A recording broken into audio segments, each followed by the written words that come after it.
I had been invited to a school and was overwhelmed with questions by the 8th grade students. Questions about faith and about my profession.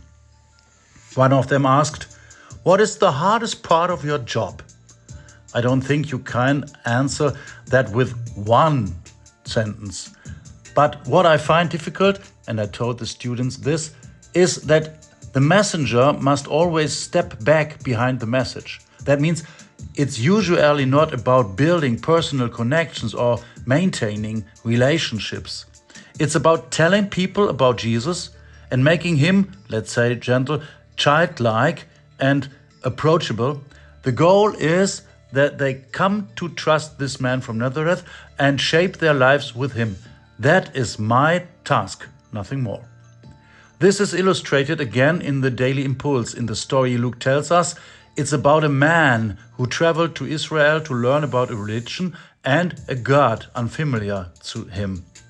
He wasn't allowed to enter the temple, but he bought a scroll there. And what was written on it was explained to him by none other than a disciple of Jesus. Philip was so convincing that the African had just one wish: to be baptized. And the text continues, "He gave orders to stop the chariot. Then both Philip and the man from Ethiopia went down into the water, and Philip baptized him. When they came up out of the water, the Spirit of the Lord suddenly took Philip away. And the Ethiopian did not see him again, but went on his way rejoicing."